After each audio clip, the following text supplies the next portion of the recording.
Hey guys, what's going on? Welcome back to another Curse podcast. We are with the boys, of course. We got John on the end there. We got Daddy Tony right here, and of course me, GraveDigger. How are you guys doing? So today, I hear we have a very interesting topic. Every day, Kyle, we have an interesting topic. We're not gonna take our audience Every episode. episode. Yeah, but we're not Every going. episode. And we're not gonna leave them disappointed, unless it's maybe headless or banshee related. Which Yeah, I was about to say, so we're not going to talk about the Banshees. oh, apparently you are. Oh, All I right, caught the well, headless part. Yeah, you got that. So, welcome back, guys. It has been a fat minute since we recorded this last episode. We had special guest Sly on, so thanks for all the support on that one. That was a lot of fun. We killed him. He's never coming back. He is the Chupacabra.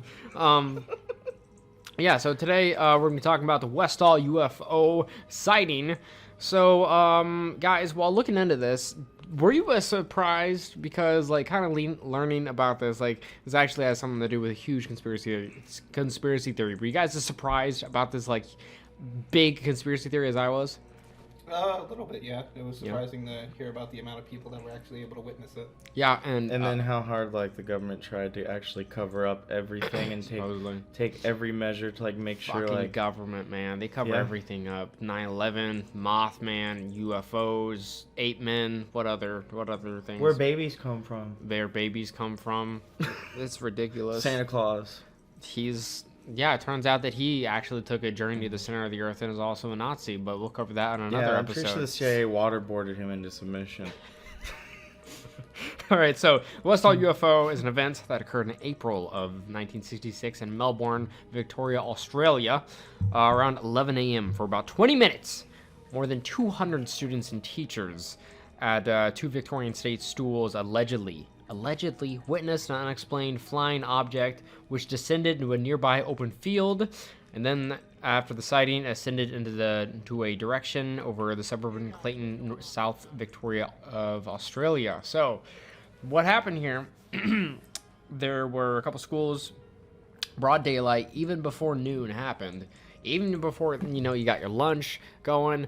It's the middle of the workday. You just look outside, and there's two UFO sightings apparently just floating right outside your school, and all these students are up to the windows, freaking out. They see these big ass UFOs. They're really low to the ground as well, and then take off and they land in a nearby field, and just chaos ensued because the students just cheesed it. They ran for the UFO. They're like, fuck it. Yeah, they're like, Because it was also used as a track and field course. Part of the school used that field actually, so they knew where it went and how to get there. And apparently let's there were a bunch of students near a fence and stuff, and there's a bunch of teachers saying hey, don't you dare cross that fence, and the students are just like, fuck you, and then just ran for it anyways. Across the fucking fence. Yeah, it was crazy. So how could you not enjoy elementary school? No cliques, easy days, recesses, no naps. In some cases, well, depending on which grade. Anyways, imagine being a kid again. Eating a full lunch. Some of those dusty mozzarella breadsticks with a gallon of marinara. You remember those guys? You remember those? Yeah, it's good times. Good I don't times. remember elementary Shut up. school. All right, so it's about halfway through the week on a Wednesday. Right on a Wednesday, you're halfway to Friday. You're getting close. Just right after lunch, getting ready for recess. What do you see out there with all your classmates? What do you see? There's a goddamn UFO. It's a goddamn UFO. In 1966, over 200 people with identical reports claimed to see that thing. So not only it's a couple, but 200 people saw this thing. How come we have not heard about this before? That's what I want to know. How come this isn't one of the most popular cases if 200 people witnessed it? Well, because see, Australia is a simple country, and they don't have the technologies that we have in the 19th. Goodbye, all the Australian fans. Thanks for coming in. I'm just kidding, no. Yeah. But I just feel I don't know what they don't have the technology that we have now, so they can't just whip out a phone and take a photo. So obviously in 1966 a nice photo camera that was able of taking a photo of something like that had to be expensive, and why would you bring it with you to school anyways? There was someone who had a photo. I know there was, the chemistry teacher. So why would you just say that when you knew that? But that's one person, that's why it hasn't, because it was easy to cover it up. I don't think it was super common in the 60s either for teachers or just teachers to have cameras and stuff. Yeah, because they're probably, it's a simple job. I don't think they probably didn't care about getting a camera, and they probably couldn't really afford it. So reports indicate seeing the UFOs defying physics, toying with one another and with another extraterrestrial aircraft. No, excuse me, terrestrial aircraft, because the sightings were near an airfield apparently. Yeah, so I know. Which is really interesting, which kind of leads towards into the conspiracy theory. The Point Cook RAF base, right? Yes, and so there was air control there, and air control is supposed to like mark every single like thing that happens and whatnot, but they chose not to mark that, and which actually revealed in a couple leaks actually that there was a at some point the CIA. I'll have to find it here in my notes, but at one point the CIA completely like started to break down because like after the 40s, the CIA had to like make an unofficial like ruling to where if it had to be UFO related, that they had to dismiss that case and like to say that it was unrelated to actually extraterrestrials, UFOs. That's why like the 1947 Roswell crash is like really popular because like you're supposed to say that it's just like it's a military vehicle or it's a what do you call it, a air balloon, Weather balloon? Yeah, weather balloon, exactly.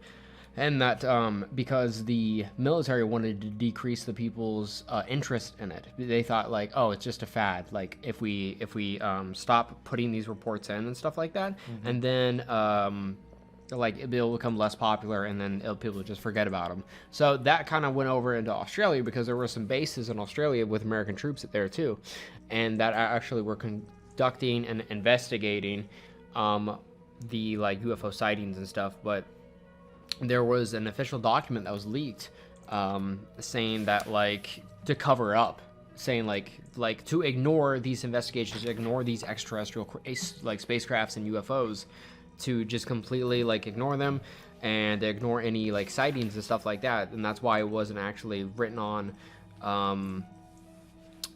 written in the like air control thing. So yeah, it was in 1952, a huge flux of UFO sightings and reports came across America intelligence. At some point, the CIA told traffic control on the USA of a new debunking theory to dismiss claims, quote, to make American people lose interest. Did the same thing happen in Australia? That's what I'm saying. It's like they purposefully lied to people to make people lose interest and because there was a. I mean, how are they lying? UFOs aren't real. What? I'm just kidding. No, what'd you say? I said, how are they lying? UFOs aren't real. It's like, oh, well, that's it, guys. UFOs are not real. All right, you boys got anything? Yeah.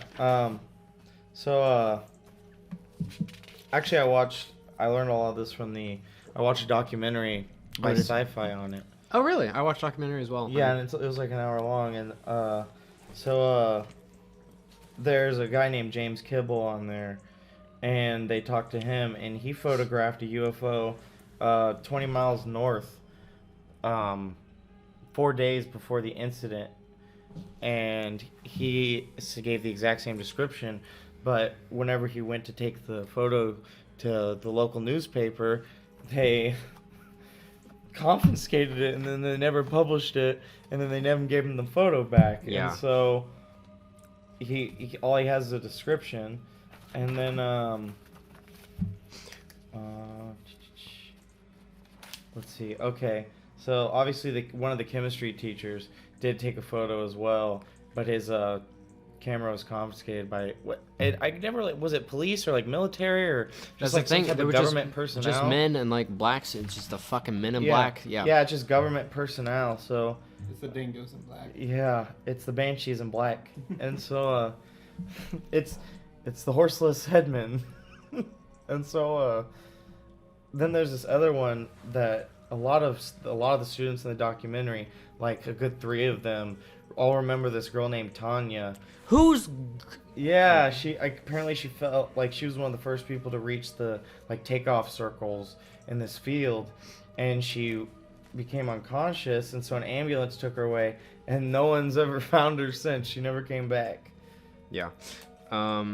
Which is so we have a saucer-like ship taking off, Yeah. And then 5 other ones following it. 5 other ones. Holy crap. Yeah, I got that on one thing. That's interesting. I got like different accounts from like different kids. Supposedly, like some saying like it was one followed by 2 other saucers. Or, like, All right, yeah. Why don't you read off some of those accounts, baby boy? Well, one of them such as only one ship just flying along its way into the field and then taking off, and then there's another one that says like 5 saucers, like you said. And there's another one where it's just 1 saucer chased by 2. But I thought it was interesting. I don't know if you guys have anything to build onto that before I go into it, but I have a thing from the newspaper article by the Broadsheet newspaper. Those were really interesting, seeing the newspaper articles, because like right afterwards, like the case happened and they got all the school children back to the actual school. Like press came and whatnot, and the Men in Black got there before, like around the same time. And so the principal contacted, it was like all planned. Yeah, contacted all the teachers, the principal, and said like, hey, like you need to have a mass assembly for your students right now. You need to say like those were not aliens, those are not UFOs. That was a weather balloon. What they saw was mistaken. Yeah, radiation and test. Then they threatened the students with some, just like to I don't know, to expel them or whatever, if they were to contact the press and whatnot too. That's interesting. Yeah, like I got like 2 news lines that went there, and then I don't know who it was, like the Men in Black or whatever, but like apparently it was like from the RAF, the Royal Australian Air Force, alongside private flights like circling the anomaly and commercial flights circling it. There were several military flights that were actually circling it. Yeah, too. because These like were told it's to right just ignore next. it Yeah, it's right entirely. next to that airfield and whatnot. And some people said that the UFOs were like toying with those like aircraft. Yeah. Like they were fucking with them or something like that, or experimenting with it.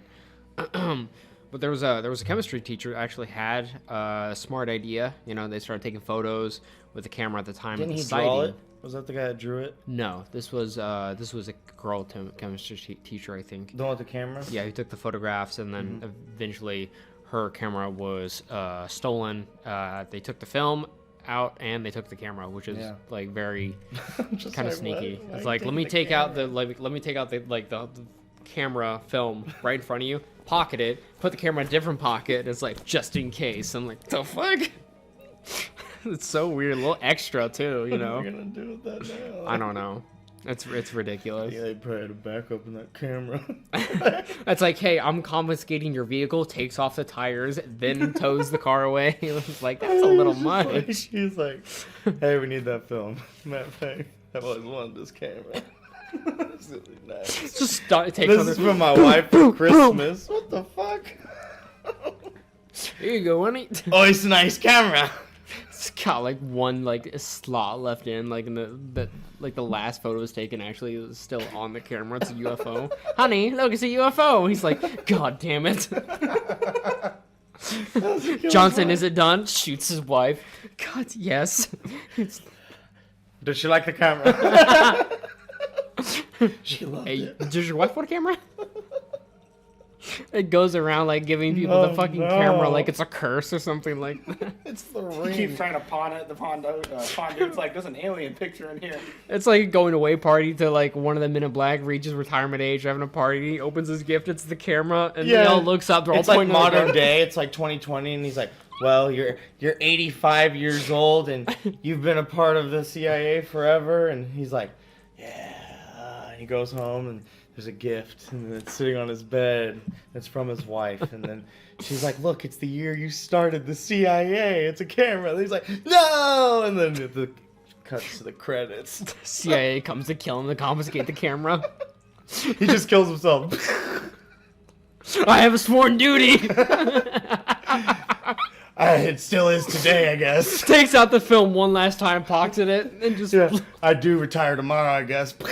I don't know why he did it. He kept talking about that camera, so I bought him a camera. Yeah. I thought I liked cameras. I don't know. One day, all you old ass CIA agents and Men in Black are gonna regret for lying to the American people for so many fucking years. You black-hearted sons of bitches. People like us are gonna. He's gonna go to your house. Expose you. He's gonna be hiding in a gift and shoot you, pop you in the head, you know, and And he's then gonna burn the take your car. camera. Yeah. Yeah. Hell yeah. Look, this outfit may be a little deceiving. That's a hard ass Hi, fucking. sir. I'd like to talk to you about the Holy Bible. Fuck. Yes, it comes in 9mm. Here's what's interesting. So, one teacher witnessed two strange men interacting with the previously discussed chemistry teacher. One of the strange men demanded that she hand over her camera, and soon after police had arrived at the scene, then journalists, then the news people.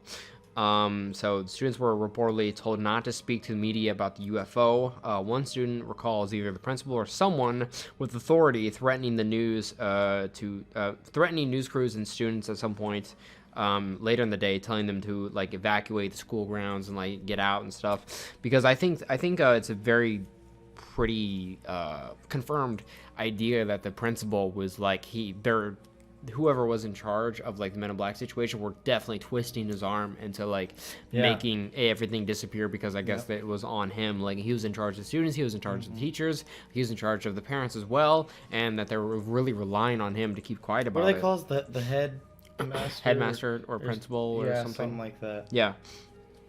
The actual students that was giving detention, for interacting with the news crews and us, once at the time, and once again when the footage aired on TV. So like one of the students actually got interviewed, they got like expelled or detention, and then when it aired like on the news, they got detention again for it. Can you imagine how bullshit that would be? That'd be fucking dumb. Like nowadays, like parents would raise fucking hell about that. Just expel the whole school. Yeah. It's like, all right, y'all expelled. All you students before you expelled. The teacher talks and it's like, you're expelled. What? They all have a gift on their fucking on their desk. You're expelled. The principal's been pressured so fucking much, he's just standing on top of the building, just like, what am I waiting for? Jesus Christ! What am I waiting for? Just like 16 feet high. It's not even that tall. It's just a one story. Yeah. Exactly. He's just like, my ankle. It's also bruise, man. It's also reported that one of the news crews that responded to the event had their original footage stolen. Someone or something was going some great lengths to cover up this UFO sighting. So why couldn't students, Westall community, discuss the sighting? What do you think? It's real. Do you think it's possible that these like physics, like gravity defying machines or aircraft were part of a military experiment, that we're trying to keep hidden by Australia or the US during the Cold War, at like the height of the Cold War in the late 60s? Or like what was or was it just the UFO sighting? They're trying to cover up the fact that aliens are out there, or is it them trying to have the people, I guess, have zero interest in UFOs? What do you guys think? Tony? No. You go. You go. Okay, so I guess I think it's probably something like the military working on some sort of aircraft or aerospace thing. I'm still kind of thinking like that. I feel like it's credible because there's so many different accounts. Yeah.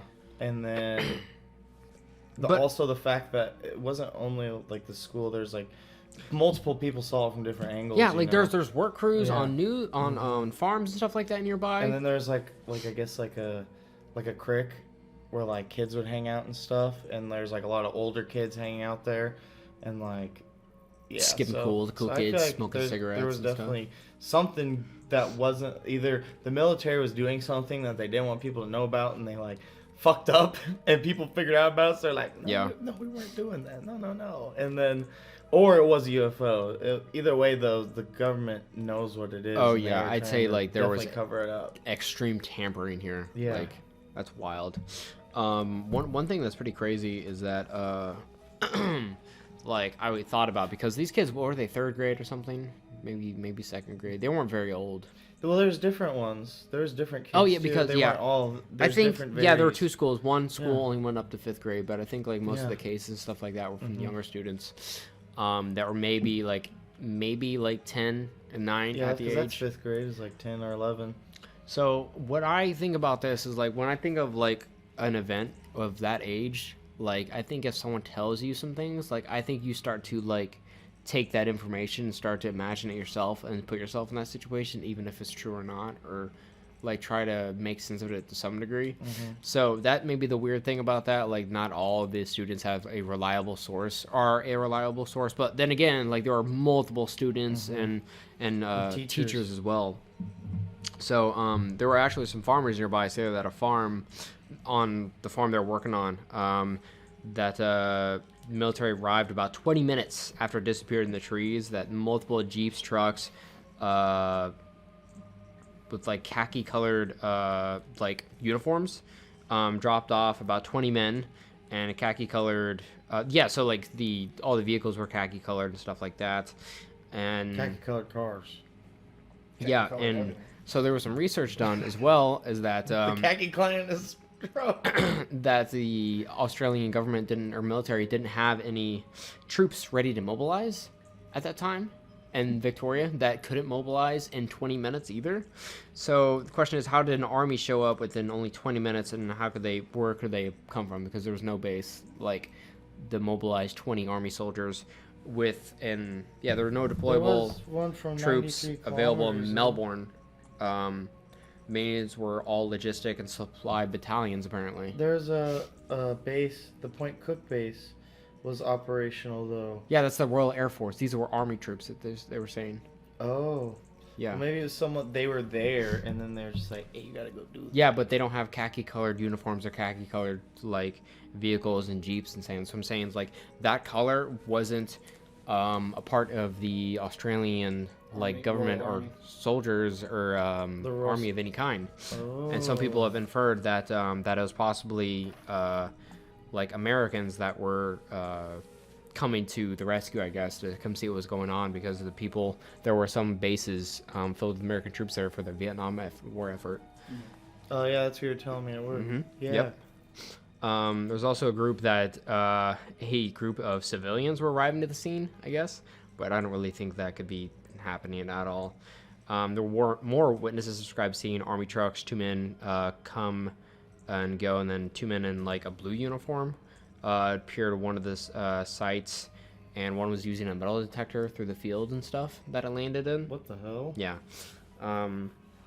Then they saw the soldier who was using the metal detector started to kick violently at something on the ground, and then they all just like left after that, which is very weird. Which it could have just been like a snake, because Australia is filled of like death animals, and Dude, he's kicking a koala. or it could have been a snake or rattlesnake or something like that. I There's don't a know. fucking death claw There coming are out of my sweat. koala.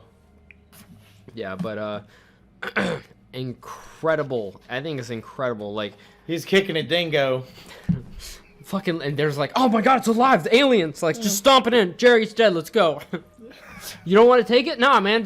Nah, man, it's biodegradable. Let's go. I've mushed it so hard I stomped it so much you can't even tell what it is. Okay. Man, but yeah, it wasn't like, I guess it was a kind of a short case, but I think it's amazing because like it's probably the case that has the most like witnesses to any UFO sighting in like history ever. Because it was like a big event. Yeah, it was You ever heard huge. of the Battle of LA?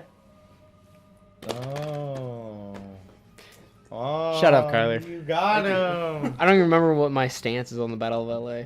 I think it was they saw something. I think they didn't. I don't remember. I thought they didn't see anything. Yeah, I don't remember my specific stance on that one, because we actually did that episode. It was like I think Yeah. our 3rd episode of that. That one's an interesting case. But with that, I'm gonna have to. When it comes down to it, I'm gonna have to say there's 2 questions. Do you think that aliens visited Westall? And 2, do you think that there was a government cover-up? Whether it was an actual government like Double yes. Double yes? Yeah. Double yes for me too. No and yes. You What? think it was a UFO? What do you think? think it was a cover up by or the something? government, yeah. What do you think it was? I don't know. They could have been developing some sort of new plane or like a helicopter by chance. Like I don't know. With I the had, saucer-based ship, like with everyone. That's Well, it? they said it looked like a saucer. And What about the little girl that disappeared?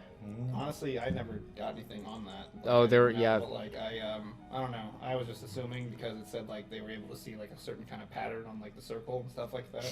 Yeah. And like sometimes with like helicopter wings, they had that like certain kind of colors on like the ends or the center and like Yeah. I don't know. I think it was like some sort of like thing they were developing like a new. That they were testing it at 11 a.m. during the day, and then decided to mess with other like commercial airplanes and other military vehicles, though, like near an airport. I have no idea. Maybe someone biffed it. No, I don't know. That's such bullshit. He said someone biffed it. Someone went postal, like, fuck this place. Someone accidentally sat on the launch button. Ah, shit. Oh, fuck. I'm getting fired. That's insane. How much That's did what that they're one cost mushing in the us? ground. It's like, I'm sorry, Tom, but you He fucked fucking up. like Homer Simpson to the nuclear plant. How much did that one cost us? 4 million for middle schools. Fuck. But yeah, I think that's a really fascinating case. Just like how big of a cover up that was. Oh, they biffed it. How like another like how the U.S. government's like, don't worry, Australia, we'll cover this up for you, and stuff. They're probably like, come get your shit. Come get your fucking shit. Not again. You know we don't do this alien shit. You take this shit. You do something with it. Not on us, not on me. It's We like, know got enough you can. crazy shit if you want to fuck deny that. the shit, you better Yeah. clean it up. You could dump It's like that you had a shit call. It's somewhere. like, hey, your dog shit in my bedroom. Can you come pick this up right now? Right.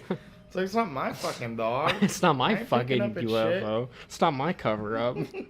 Exactly. We haven't had UFOs. It's like, until dude, you we just showed up. assassinated JFK. We don't have time for this shit. Weather balloon it. God damn it. All right. But I think that's it for this episode, you guys. Weather balloon. Sprinkles dust over there, and it's like, yeah, weather balloon. Yeah. You're right. But hey, thank you guys so much for watching this episode of the Curse Podcast here on the Foundry. Thanks guys for joining. It was a lot of fun today. Did you say the Curse. 31st? Oh, I Cursed. thought you said the 31st episode of the Curse Podcast. No, I think we're like mid-20s somewhere. Oh. Yeah. I was like, damn, we've done 31. Close. But yeah, we'll see you guys later on the next episode. And don't forget to head down in the comments. Let us know what you guys think. And maybe drop some suggestions that you guys want us to see us investigate or research in the next episode. Bye, guys. Goodbye.